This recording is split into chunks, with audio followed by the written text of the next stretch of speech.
Living far from my family had never felt like a burden until the holidays came around. This year, with snowstorms rolling across the region, traveling home was out of the question. Every road leading out of town was closed, and flights were grounded.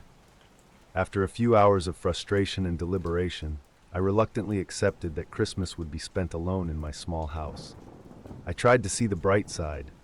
No obligations, no crowds, no rushing between gatherings. Just peace and quiet.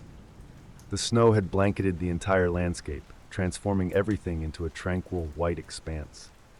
My house sat tucked at the edge of a wooded area, making the snow-covered world around me feel even more remote. I figured I'd use the day to rest, maybe catch up on reading or binge some old movies. As night fell on Christmas Eve, the silence outside was so complete it was almost unnerving. But I told myself it was what I wanted, a calm, uneventful holiday.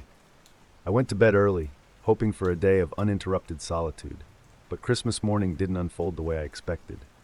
I was pulled from sleep by a strange noise. It was faint at first, a soft scraping sound like something heavy being dragged through the snow.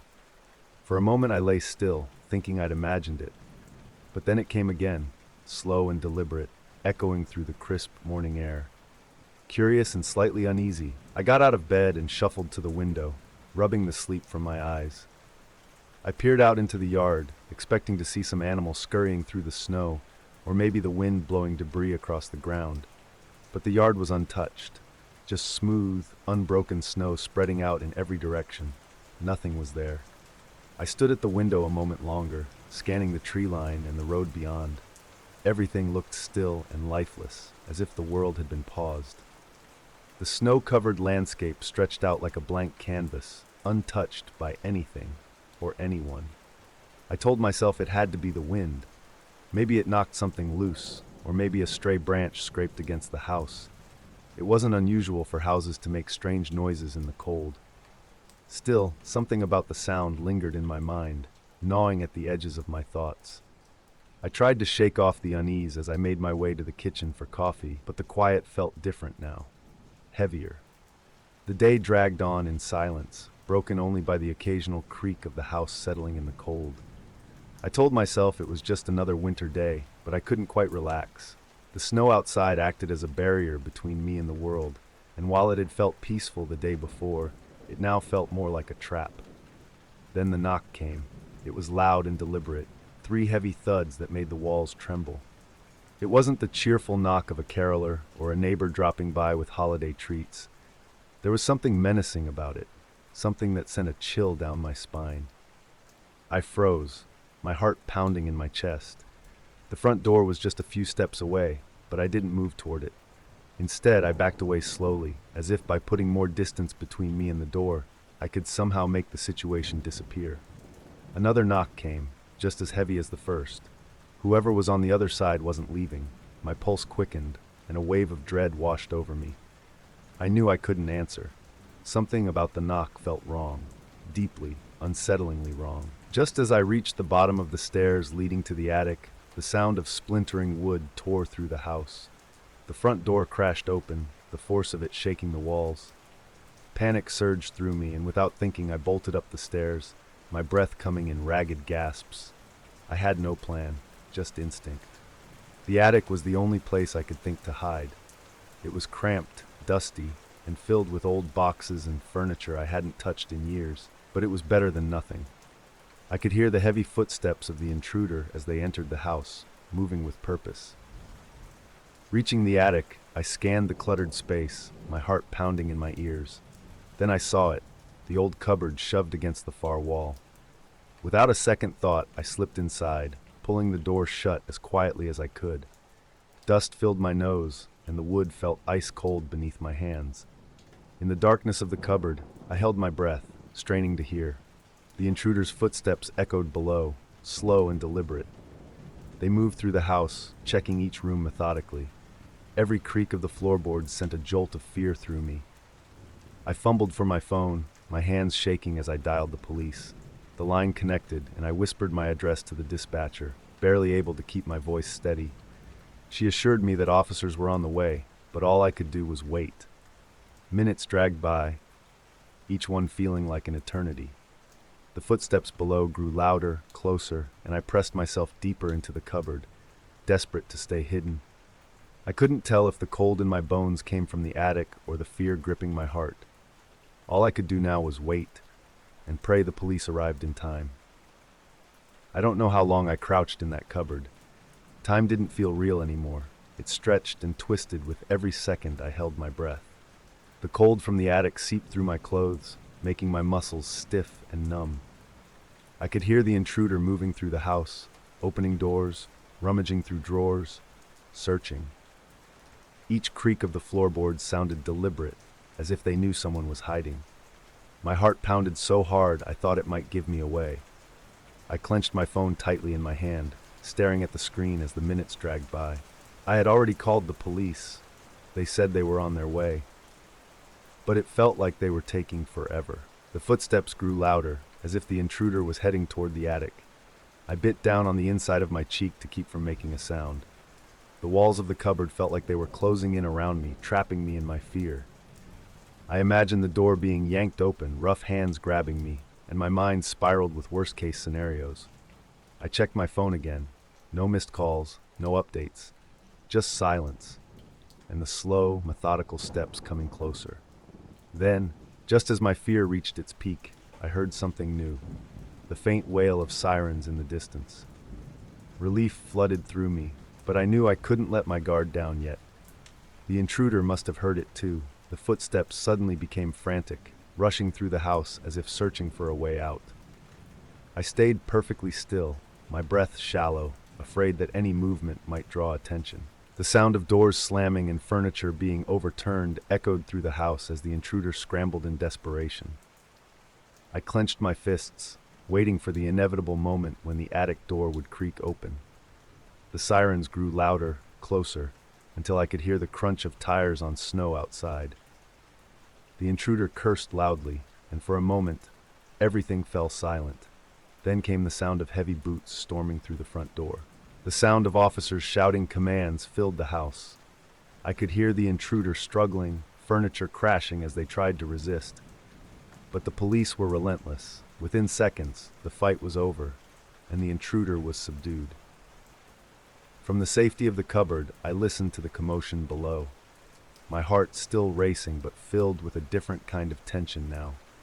The tension of knowing I was moments away from being saved. Then I heard footsteps coming up the attic stairs. They were steady, purposeful, but not like the intruder's. There was no malice in them, just calm determination.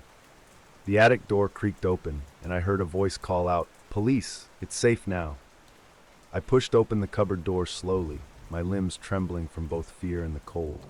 An officer stood at the top of the stairs, flashlight in hand, looking around the attic. When our eyes met, I could see a flicker of relief in his expression. "You're okay," he said gently. "You're safe now." The house felt different after the intruder was taken away. The officers swept through the rooms, making sure everything was secure, while I stood by the broken front door, staring out at the snow-covered landscape.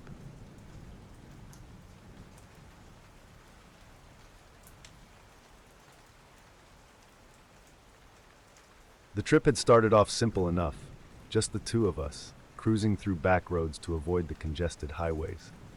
Daniel liked it that way, calling it the scenic route, though I was beginning to regret not insisting we stick to a map. He always said the best part of road trips was the freedom to get a little lost, but now the excitement was wearing thin. We had been driving for hours, and the landscape had shifted subtly at first, rolling hills replaced by dense forests, small towns thinning into scattered farms. By the time the sun dipped below the horizon, it felt like we had drifted into another world entirely.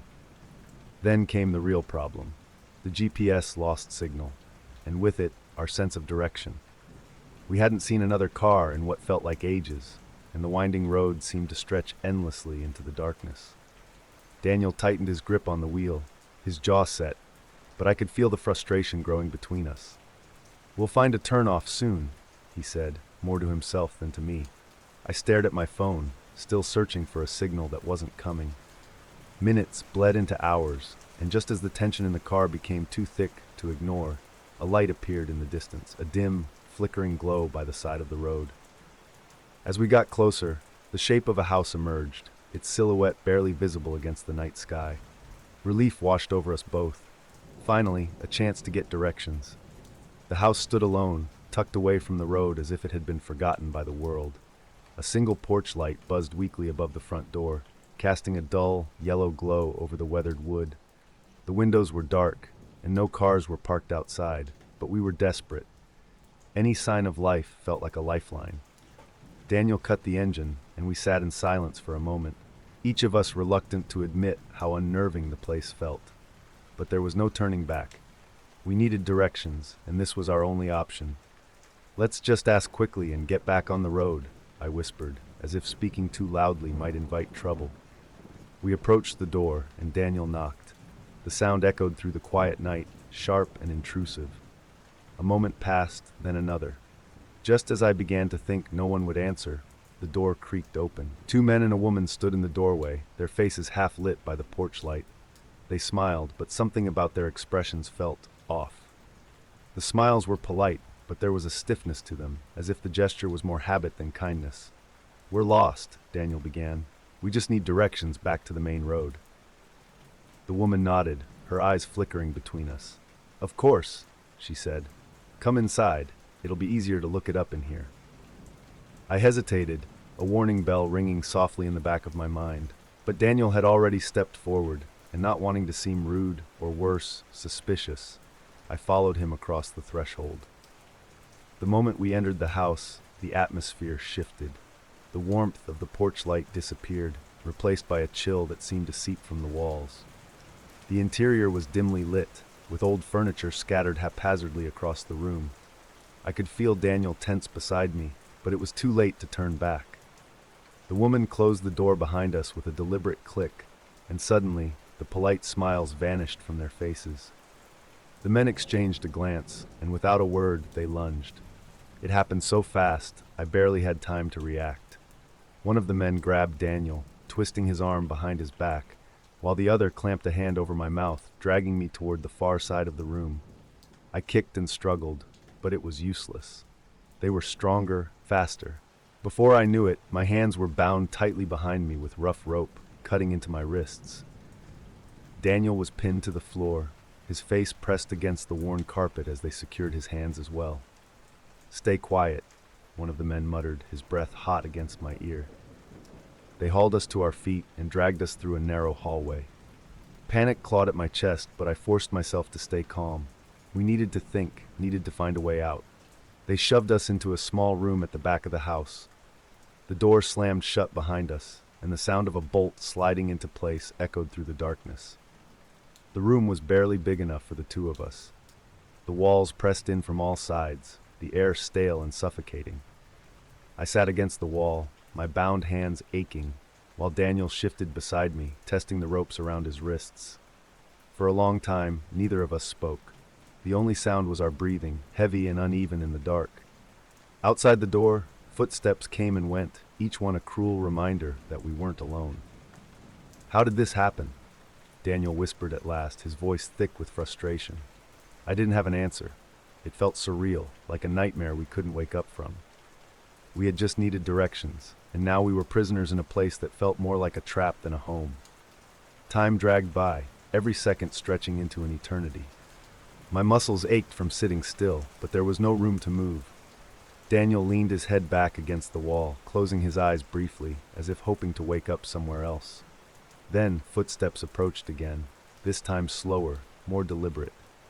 The door creaked open, and a shadow filled the doorway. My heart pounded as the woman from earlier stepped inside, her expression tight with urgency. She knelt beside me, her hands working quickly to untie the ropes binding my wrists. I stared at her, stunned, but she didn't speak. There was no time for questions. She glanced toward the door and then back at us, motioning for us to follow her. The ropes fell from my wrists, and I immediately rubbed my hands, trying to bring feeling back to them. Daniel was next, his bindings loosened with the same hurried precision. The woman moved with silent urgency, her eyes flicking to the door every few seconds, as if expecting the men to return at any moment. I wanted to ask why she was helping us, but the words felt too risky in the silence that hung between us. She motioned toward the back door of the house, her expression serious and urgent. We didn't need any further encouragement. Daniel grabbed my hand, and we slipped out of the cramped room, careful to make as little noise as possible.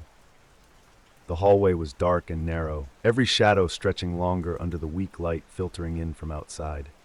I could feel Daniel's pulse through his grip on my hand, steady but fast, matching my own. The back door creaked as we eased it open, and I winced at the sound, but the night air hit my face like a shock. We were outside, free, almost. The house loomed behind us, silent for now, but we knew that wouldn't last. We bolted through the backyard, stumbling over uneven ground and weeds that clawed at our legs. Our car sat just a few yards away, parked crookedly on the gravel shoulder where we had left it. Daniel fumbled with the keys, his hands shaking. I kept glancing back at the house, expecting to see the men at any moment. My breath came fast and shallow, my heart pounding in my chest. The key finally slid into the lock with a satisfying click, and we scrambled inside the car. Just as Daniel turned the ignition, the front door of the house flew open. The two men stormed out, their faces twisted with rage. "Go! Go!" I shouted, panic rising in my throat. The engine roared to life, and Daniel slammed the car into gear. We shot forward, gravel spraying beneath the tires as we sped away. The men wasted no time. They jumped into a rusty old car parked near the side of the house, the tires screeching as they tore down the road after us. I twisted in my seat, watching as their headlights bobbed and swayed in the darkness, drawing closer with each passing second. "Faster!" I urged, though Daniel already had his foot pressed hard on the gas. The road stretched endlessly before us, narrow and uneven, the trees closing in from both sides. The wind roared against the windows, and the engine whined under the strain. I could feel the men closing the distance behind us, their headlights flashing intermittently as they hit bumps and swerved around bends. But their car was old, too old to keep up with the speed Daniel was pushing from ours. Slowly, the gap between us began to grow. The headlights behind us shrank, smaller and smaller, until they became nothing more than two distant pinpricks in the rearview mirror. We held our breath, waiting for the taillights to vanish completely. And then, just like that, they were gone. For a while, neither of us said anything. The adrenaline still surged through my veins, making my hands tremble. Daniel kept his eyes on the road, his jaw tight, the tension radiating from him like a coil wound too tight. We didn't know where we were going, only that we needed to keep moving. Every mile that passed between us and that house felt like a weight lifting from my chest, but the fear lingered. I kept glancing in the rearview mirror, half expecting to see those headlights reappear out of the darkness.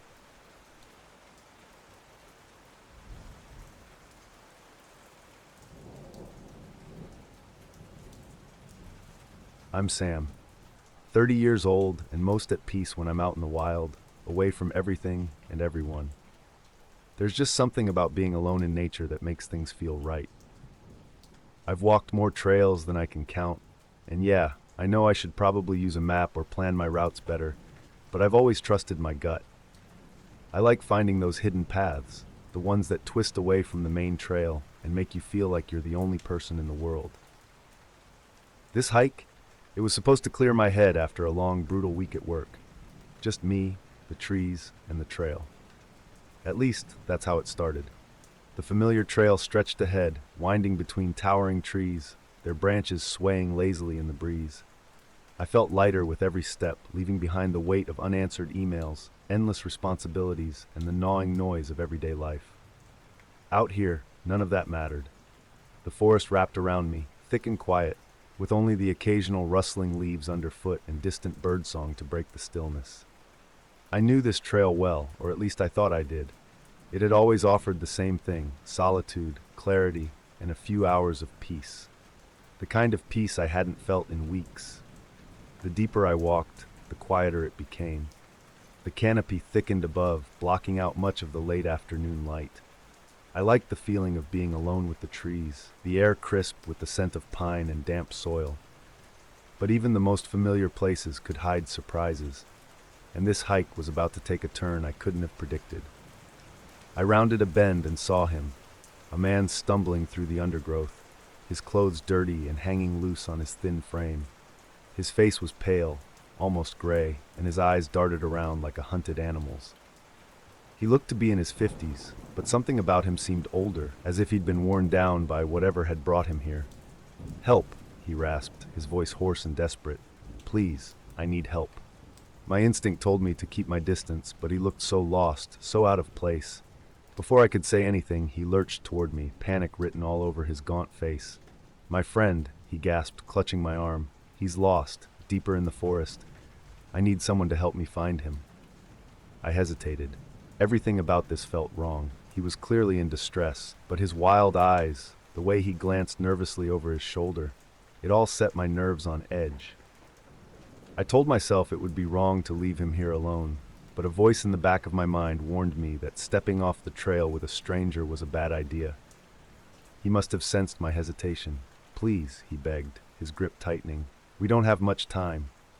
Against my better judgment, I nodded and followed him off the trail. We pushed through thick brush, the forest closing in around us. Every few steps I glanced back, watching the familiar path disappear behind us, swallowed by the undergrowth. The man's story was disjointed, shifting with every retelling. His friend had wandered off, or maybe they had been separated. Sometimes he said the friend was hurt, other times he insisted they had been chased by something. His voice grew sharper with every word, as if he wasn't sure what he believed himself. He kept glancing behind us, his eyes wide with fear. "We have to hurry," he whispered, though I couldn't see anyone following us. Something gnawed at me, a creeping unease that grew with each step. The air felt thicker here, the trees pressing closer together as if trying to block our way. My chest tightened and I realized we had gone deeper than I had intended. The main trail was long gone. The man kept moving, his pace unsteady but determined. I followed in silence, trying to ignore the growing knot in my stomach. Every instinct screamed at me to turn back, but it was too late. I was in too deep. Hours passed, or maybe it was only minutes. Time seemed to stretch and warp in the dense forest. The man stumbled again and again, barely able to keep himself upright. I stayed close, afraid he might collapse and leave me alone out here. We came across strange carvings etched into the bark of several trees. They weren't symbols I recognized, just jagged lines and half-finished shapes, as if someone had started to mark a path and abandoned it midway. It felt like a warning, but I wasn't sure what it was meant to say. The forest grew darker, the canopy above thick enough to block out most of the remaining daylight. Shadows stretched unnaturally long, twisting into shapes that seemed to move in the corner of my eye. Every sound, a snapping twig, the rustle of leaves, felt deliberate, as though the forest was watching us. The man muttered to himself, words too low for me to understand. I could feel the forest shifting, as if it had a mind of its own. Paths that had seemed clear moments ago now twisted into confusion, leading nowhere. Panic began to creep in, but I forced it down. I needed to keep it together. I had to get us both out of here. Then, without warning, the man collapsed, crumpling to the ground like a puppet with its strings cut. His breathing was ragged, his skin pale and clammy. I can't," he whispered, barely audible. "Go on. Find him. Please." I stared down at him, torn between staying and continuing deeper into the forest alone. But the urgency in his voice pushed me forward. If there was someone else out here, someone in danger, I couldn't leave them behind. I stepped away from the collapsed man, taking a deep breath. I had come this far. There was no turning back now. Leaving the man behind felt like a betrayal, but I convinced myself it was the only option. I pushed deeper into the forest, each step feeling heavier, as though the ground itself was trying to pull me back. My mind raced with unanswered questions. Was his friend truly out here, or had I walked into a trap? The deeper I went, the stranger everything became. The carvings on the trees became more frequent, more erratic, as if someone had desperately tried to mark their way before giving up. They pointed in no clear direction, twisting and looping in ways that made no sense. I called out into the woods, my voice swallowed by the trees. The silence that followed was suffocating, pressing in from every side. No response, no sign of life, just the rustling of leaves and the distant creak of swaying branches. I knew I should turn back, but it felt like the forest wouldn't let me. Every path I took twisted back on itself, and I found myself retracing my steps without meaning to. Panic gnawed at the edges of my mind. The forest felt alive, and I was deep in its heart. The sun dipped below the horizon, and the forest grew darker by the second. The air turned colder, the shadows thickening until it felt like night had swallowed me whole. I stumbled through the undergrowth, my legs heavy with exhaustion, trying to make sense of where I was. I decided to head back, retracing my steps to the spot where the man had collapsed. I pushed through the trees, heart racing, hoping he was still there, still waiting. But when I reached the clearing, it was empty. There was no sign of him. No footprints, no disturbed grass, nothing to suggest anyone had ever been there at all. I stood frozen, trying to wrap my mind around what I was seeing, or rather, what I wasn't seeing. He was gone, vanished without a trace. A chill crept down my spine, settling in my bones. Something was very wrong. Fear took hold and I ran. Branches whipped at my face, roots snatched at my feet, and the forest twisted around me like a maze. Every path looked the same, and the markings on the trees only confused me more. It felt as if the forest was shifting, closing in, trapping me inside. My lungs burned with every breath, but I didn't stop. I couldn't. I felt as though something was just behind me, unseen, but close enough that I could almost feel it. My heartbeat pounded in my ears, drowning out everything else. Then, through the thick web of trees, I saw it, the trailhead. The familiar dirt path stretched ahead, clear and inviting. I stumbled forward, desperate to escape the suffocating grip of the forest. I didn't stop until my feet hit the main trail. The forest behind me seemed to exhale, the air shifting as if it had released me. I doubled over, gasping for breath, the weight of fear still pressing on my chest. The trail felt different now, cold, empty, and strangely distant from the sanctuary I had known it to be. I walked slowly, each step heavy with exhaustion and confusion. The man was gone. The friend, if they ever existed, was lost to the forest. When I reached my car, parked where I had left it, the forest loomed in the background, dark and silent. I climbed inside and sat there for a long time, trying to make sense of what had happened. The strangest part was that I couldn't decide if I had escaped something terrible, or if I had left something behind that I was supposed to find.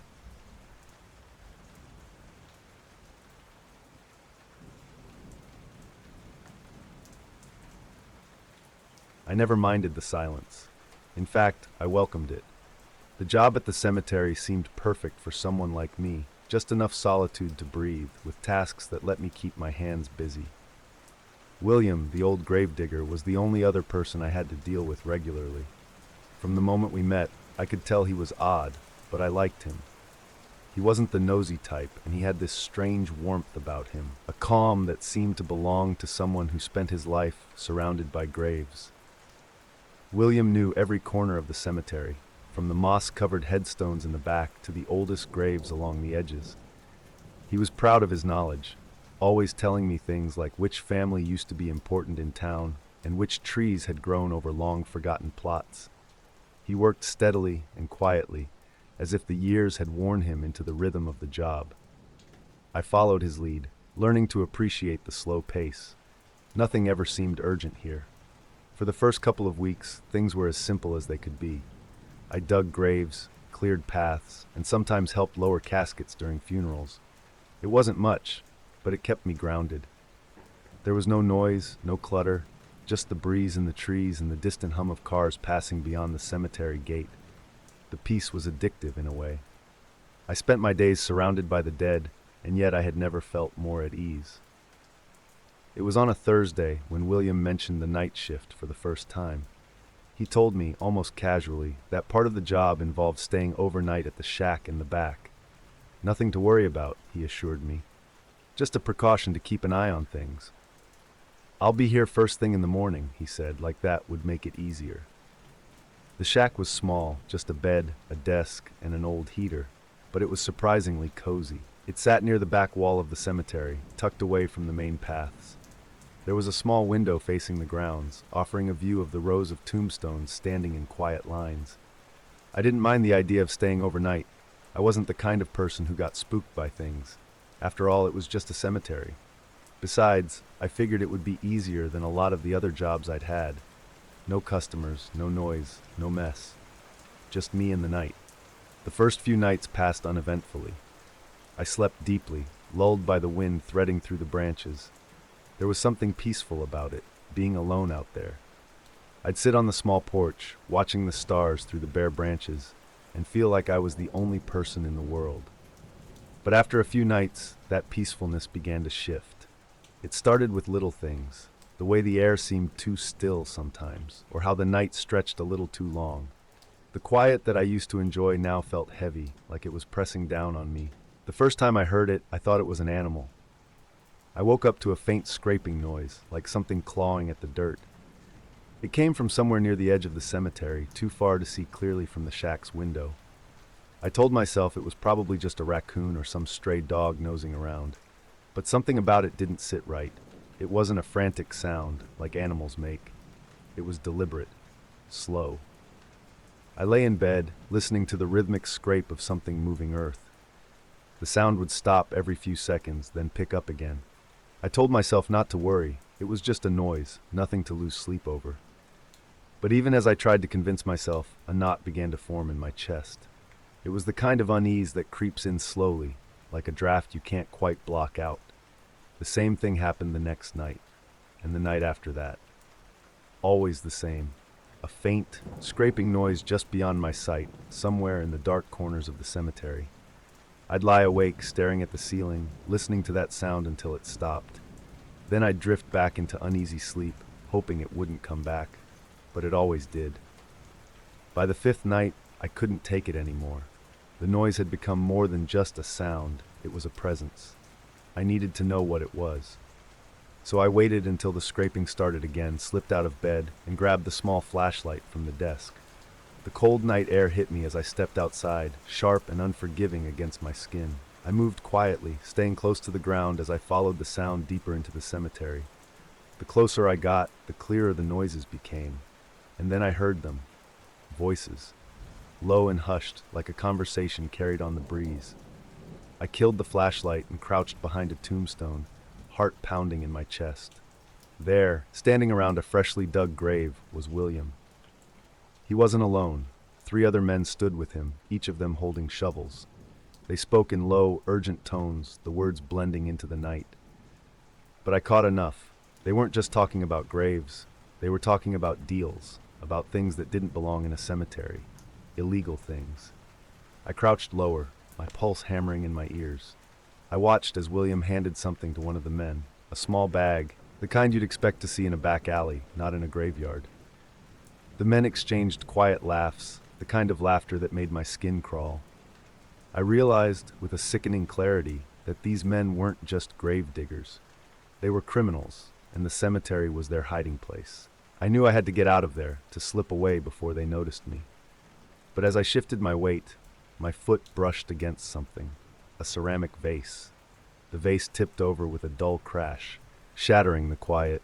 Every head turned toward me. One of the men lifted a flashlight, the beam sweeping across the rows of tombstones. Then it landed on me. "There's someone there!" one of them shouted. And just like that, the peaceful cemetery became a nightmare.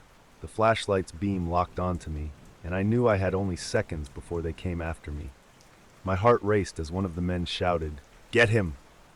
The others scrambled to follow, their boots crunching over the loose gravel. I didn't wait. Without a second thought, I bolted between the rows of tombstones, hoping the darkness would hide me long enough to escape. I could hear them behind me, angry shouts, footsteps closing in. The cemetery, so familiar in daylight, felt like a labyrinth at night. I stumbled over uneven stones and dodged between graves, the flashlight beams flashing dangerously close. The men were fast, but so was I. I knew the cemetery better than they did. I cut through narrow paths and slipped behind mausoleums, forcing them to slow down to keep up. My lungs burned, and every breath felt like fire in my chest, but I kept going. I couldn't stop. I wouldn't. At one point I could hear them just a few steps behind me. I ducked into a low row of headstones, crawling along the ground, hoping they'd pass by without seeing me. The beam of a flashlight swept inches from my face. I held my breath, feeling the weight of every second drag out endlessly. Then, just as quickly, the light moved on, and I heard their footsteps fading away into the dark. I didn't dare move until their voices became distant murmurs. Then I forced myself up and ran, faster than before. I didn't know how far they had spread out or how much time I had, but I knew I had to reach the gate at the cemetery's edge. Every step felt like a gamble. Turn the wrong way, and I'd run straight into them. The night pressed down on me, cold and unforgiving. The paths that once felt familiar now twisted into confusing turns. I stumbled again, catching myself against a gravestone, but I didn't stop. I couldn't shake the feeling that they were right behind me, just out of sight, waiting for me to make a mistake. The cemetery seemed endless. Every shadow felt like a trap, every tombstone a hiding place for someone lurking. But I kept running, driven by fear that gnawed at my mind. The thought of being caught, of what they might do if they caught me, pushed me forward, faster and harder than I thought possible. After what felt like an eternity, I saw it, the cemetery gate standing just a few yards ahead. Relief surged through me, but I didn't let myself slow down.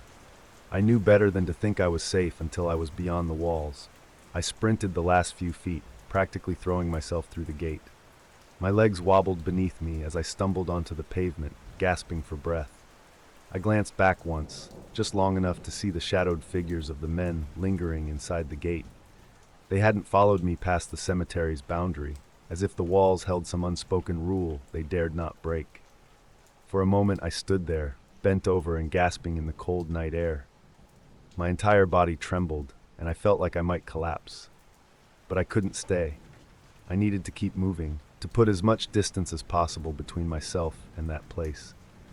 By the time the sun began to rise, I was far from the cemetery. I never went back. Not to collect my things, not for any reason. I knew that leaving without a word would raise questions, but I didn't care. There was nothing that could drag me back to that place.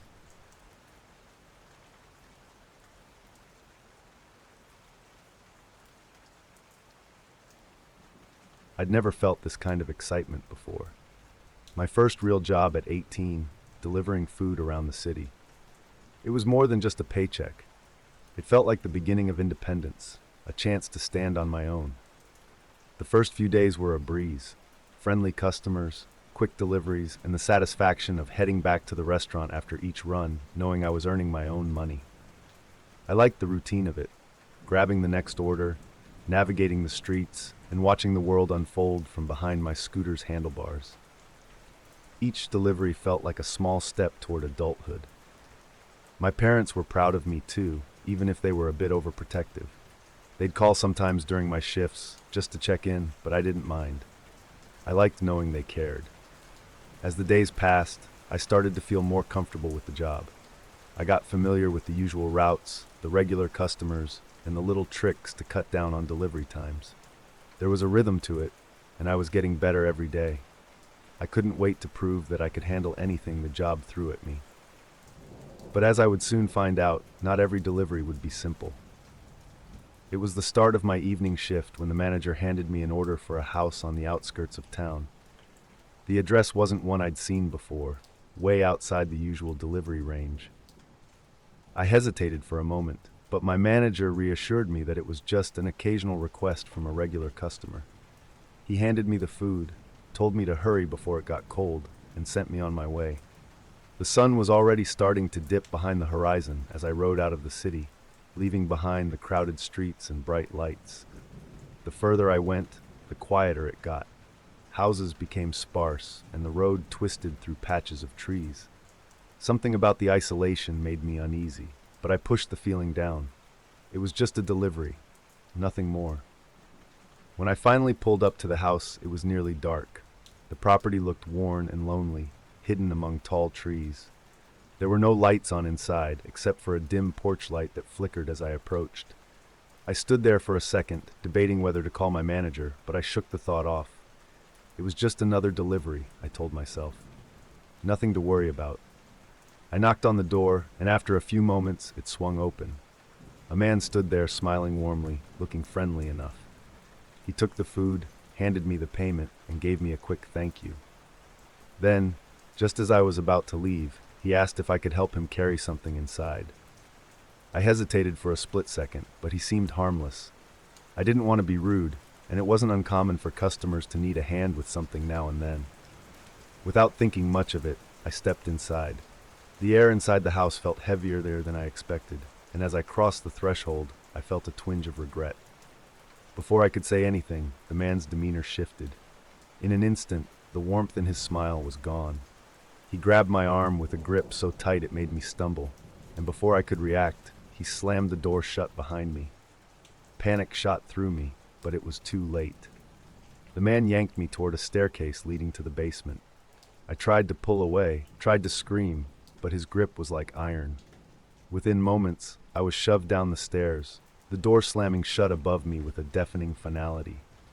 The basement was cold and damp, the air thick with the smell of mold. My heart raced as I stumbled in the darkness, trying to make sense of what had just happened. I ran to the door and pounded on it with everything I had, but no one answered. All I could hear was my own ragged breathing and the faint creak of the floor above. Hours passed, though it felt like days. The man came down only a few times, bringing trays of food, rotten leftovers that smelled so foul they made me gag. I forced myself to eat a few bites, knowing I'd need the strength, but each meal felt like swallowing nails. The darkness of the basement was oppressive.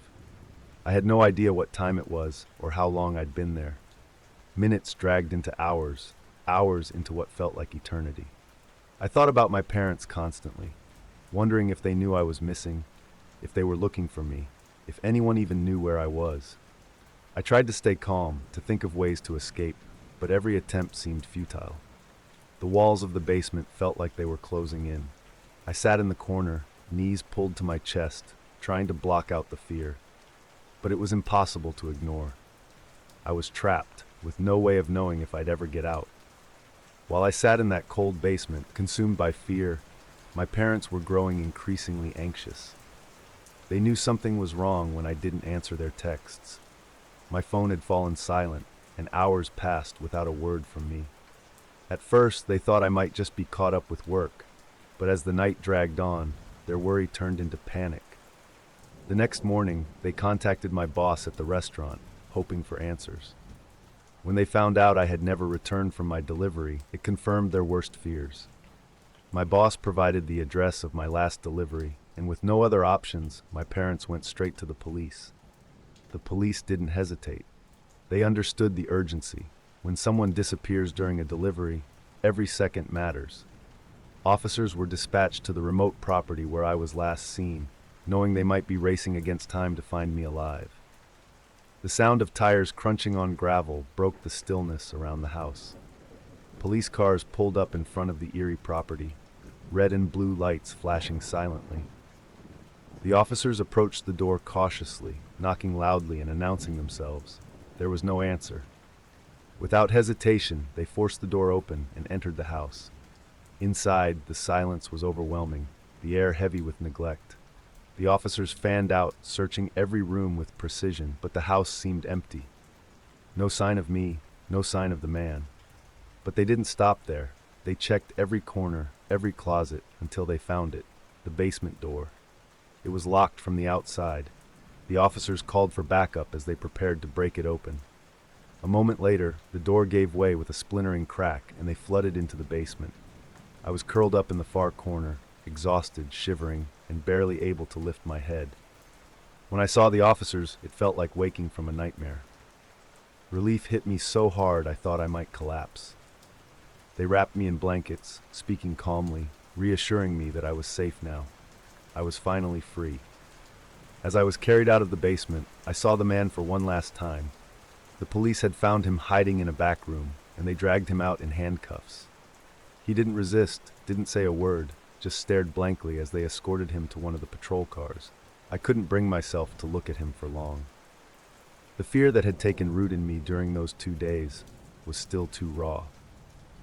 But I felt a strange sense of closure, knowing he was in custody, knowing he couldn't hurt me or anyone else again. The paramedics checked me over in the back of an ambulance, confirming that I was physically unharmed, though my body felt drained and weak. They offered to take me to the hospital, but all I wanted was to go home, to see my parents, to leave that place behind forever.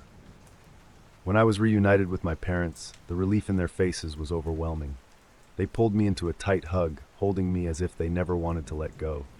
I felt their tears on my skin, and for the first time in what felt like days, I allowed myself to relax. I was safe now. I was home. That night, lying in my own bed, the events of the past 2 days replayed in my mind. I couldn't stop thinking about how quickly things had spiraled out of control, how a simple delivery had turned into a nightmare. The basement, the man, the way time seemed to disappear in the dark, it all lingered at the edges of my thoughts.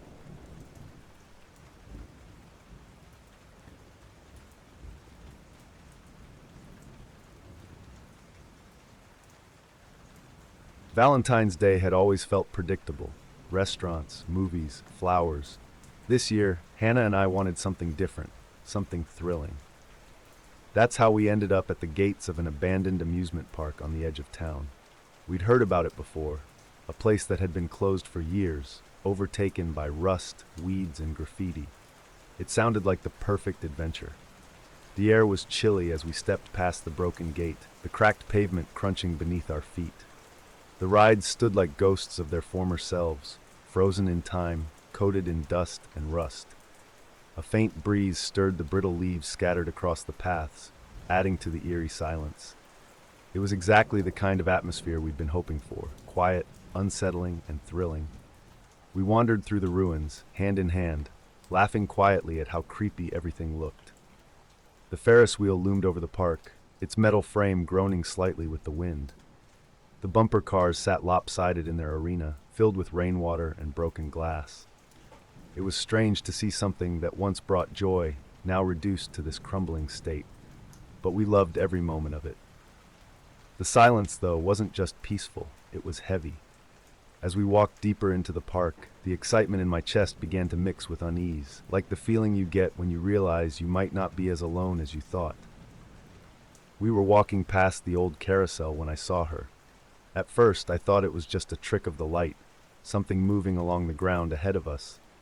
But as we got closer, I realized it was a woman, dragging herself across the pavement, her arms trembling with the effort. I squeezed Hannah's hand, and we hurried over to her. The woman was in bad shape. Her legs were bruised and scraped, her clothes torn and filthy. She looked up at us with eyes full of exhaustion, struggling to catch her breath. I could tell she'd been through something terrible. "You shouldn't be here," she whispered, her voice barely audible. "This park, it's not empty." I felt a chill run through me as she went on to explain.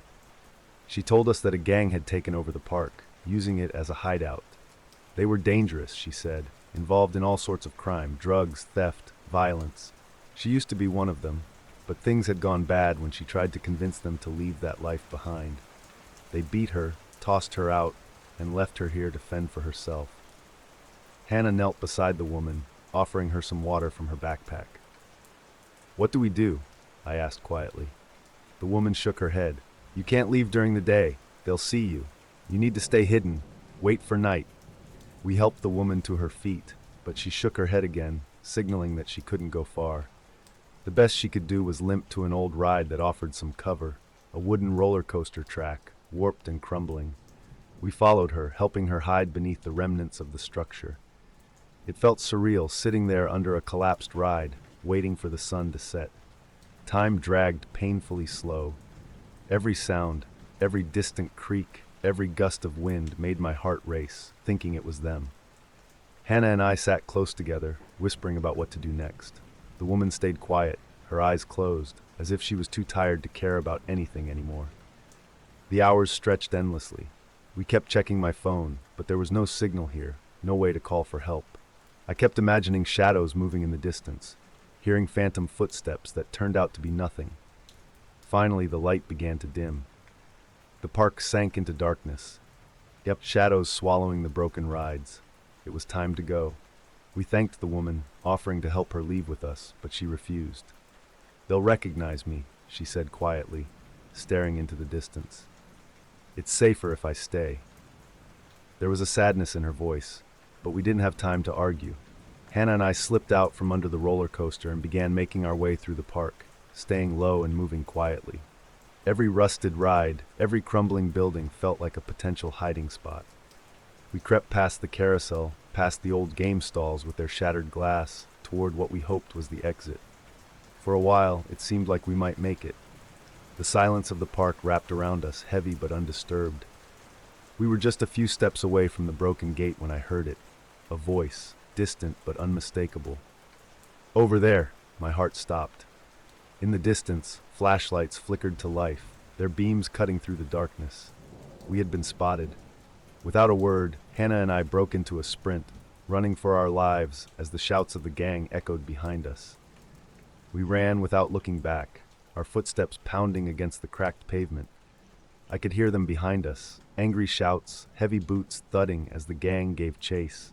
The flashlights swung wildly, their beams slicing through the night like searchlights hunting for prey.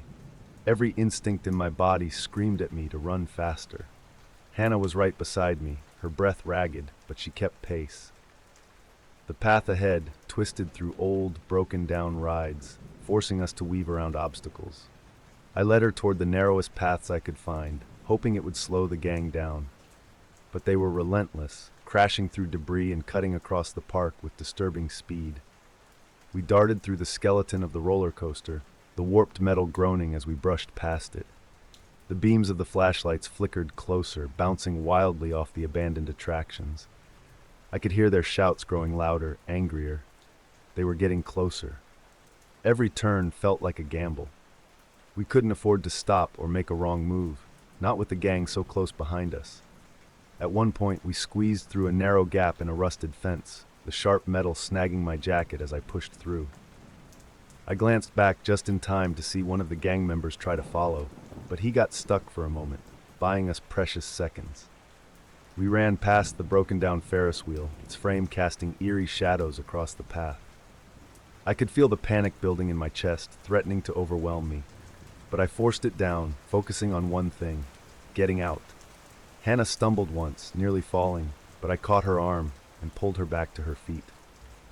"Keep going," I whispered urgently, my heart pounding in my ears. We ducked behind an old game stall, holding our breath as a flashlight beam swept past, just inches away from where we hid. For a moment, I thought we might have lost them. But then, a shout rang out. One of them had spotted us again. The chase was back on. We could see it now, the faint glow of headlights through the trees. The highway was just ahead, beyond a chain-link fence covered in ivy and rust. Freedom was within reach, but the gang was still behind us, their footsteps closing in. We sprinted toward the fence, our lungs burning, every muscle screaming in protest. I reached the fence first and helped Hannah climb over, pushing her up as she scrambled to the other side. I followed quickly, throwing myself over just as the first of the gang members reached the fence. They cursed loudly, their flashlights flickering wildly as they tried to find a way through. But the highway was right there, just a few steps away. Hannah and I bolted across the road, waving frantically at an oncoming car. The headlights grew brighter, and the car slowed. To our immense relief, the driver pulled over and threw the door open. We didn't hesitate. We scrambled inside, slamming the door shut behind us. The driver hit the gas, speeding away from the park and leaving the gang behind, standing helpless at the edge of the road. I looked back through the rear window, watching their figures shrink into the darkness until they were nothing more than shadows. Hannah and I sat in the back seat, clinging to each other, hearts still pounding from the chase. The fear that had gripped us moments ago slowly gave way to relief, but our bodies felt drained, every muscle aching from the sprint. We didn't say anything for a while, just held on to each other, grateful to be alive. The driver glanced back at us, concern in his eyes, but we were too exhausted to explain what had happened. All that mattered was that we were safe now. As the city lights came into view, I knew that this was a Valentine's Day I would never forget. What had started as a fun adventure had turned into a nightmare.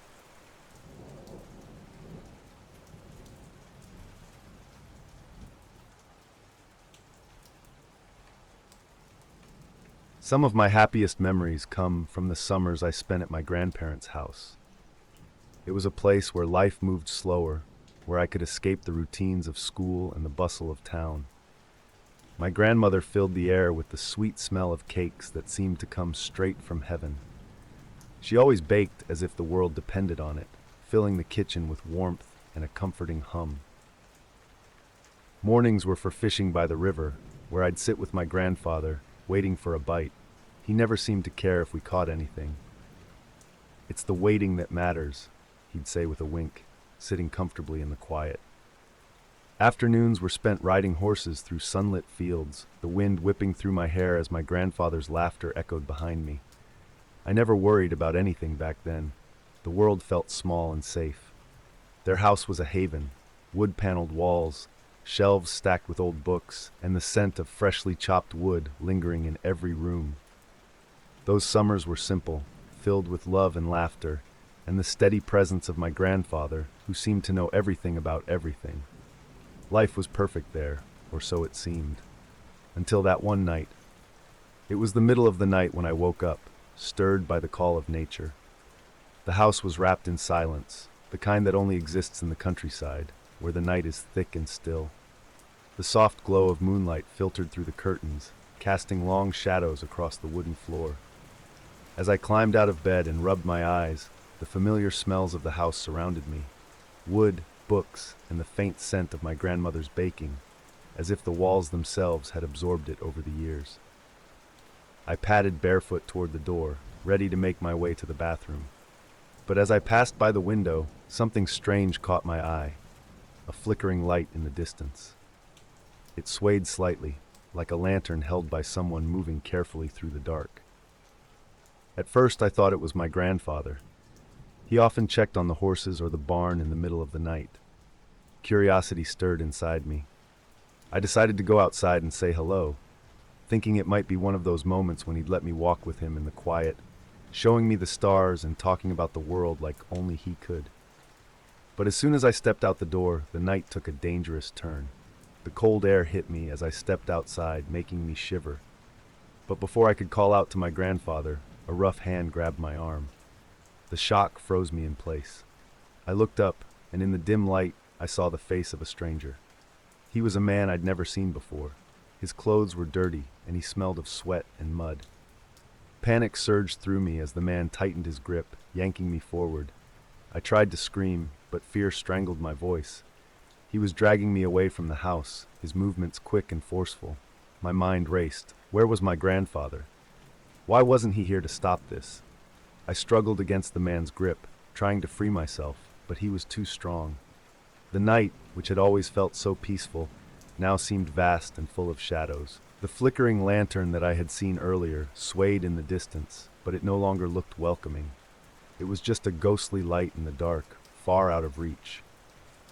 What I didn't know at the time was that my grandfather had been outside all along. He must have seen the man lurking near the house and followed him, waiting for the right moment to act. My grandfather was a patient man. He knew that rushing in too soon could be dangerous. So he stayed in the shadows, watching, waiting. The man dragged me a few more steps, his grip tightening painfully around my arm. I struggled harder, the panic rising in my chest, but it felt useless. And then, out of nowhere, my grandfather stepped into the lantern's light, a heavy piece of wood in his hands. The look on his face was unlike anything I had ever seen before. Calm, focused, and fierce. Without a word, he swung the wood with all his strength. The sound of it connecting with the man's head was sharp and final, like the snap of a branch breaking underfoot. The man let out a cry, releasing me instantly as he stumbled backward, clutching his head. He wavered on his feet for a moment, as if deciding whether to fight or flee. Then, with one last glance at my grandfather, he turned and ran, disappearing into the darkness beyond the lantern's reach. I stood frozen, my heart hammering in my chest, unable to process what had just happened. The man who had grabbed me was gone, swallowed by the night. But the fear still clung to me, making it hard to breathe. My grandfather lowered the piece of wood, breathing heavily, though his expression remained calm. He glanced in the direction the man had run, his eyes sharp and focused, as if ensuring the danger was truly gone. Then he turned to me, his warm hands steadying my shoulders. "It's okay now," he whispered. His voice was soft, reassuring, and so familiar that it cut through the panic swirling in my mind. I stared up at him, still trembling, and he pulled me closer, wrapping me in his strong arms. The scent of wood and tobacco clung to him, grounding me in the comfort of his presence. The night no longer felt so terrifying. My grandfather was here, and with him everything felt a little safer. He led me back to the house, keeping one hand on my shoulder as we walked through the cold night. The air felt sharper now, the stillness more profound. It was as if the world had returned to its quiet slumber, unaware of the danger that had just passed. We slipped inside the warm, familiar interior of the house, and my grandfather quietly shut the door behind us. I expected him to wake my grandmother, to tell her what had happened, but he didn't. He simply guided me back to my room, his movements gentle and unhurried, as if nothing out of the ordinary had occurred. He tucked me into bed, pulling the blankets snug around me. The fear still lingered in my chest, but his presence beside me was like an anchor. He sat on the edge of the bed, one hand resting lightly on my shoulder, and waited until my breathing slowed, until the panic began to melt away. "Everything's okay now," he whispered again, his voice low and steady. I believed him. The next morning, the house felt as warm and peaceful as ever. The smell of my grandmother's baking filled the air, and sunlight streamed through the windows, casting soft patterns on the wooden floors. At breakfast, my grandfather was the same as always, calm, kind, and full of quiet wisdom. He didn't mention the events of the night before, and neither did I. It was as if it had never happened, a secret that belonged only to the two of us. But something had changed. I saw my grandfather differently now, not just as the man who told stories and took me fishing, but as someone who had been watching over me all along, ready to step in when I needed him most. It was a silent understanding between us, a bond that didn't need words. Years have passed since that night, and many of my childhood memories have grown hazy with time. But the memory of my grandfather standing in the lantern's light, swinging that piece of wood, has stayed with me, clear and sharp. I often think about how close I came to real danger that night, how easily things could have gone differently. But more than anything, I remember the overwhelming relief I felt when my grandfather appeared from the shadows. It wasn't just the fear that left an impression, it was the knowledge that my grandfather had been there all along, quietly watching, ready to protect me. That night wasn't just a terrifying experience, it was a reminder of the love and security that came with being his grandchild.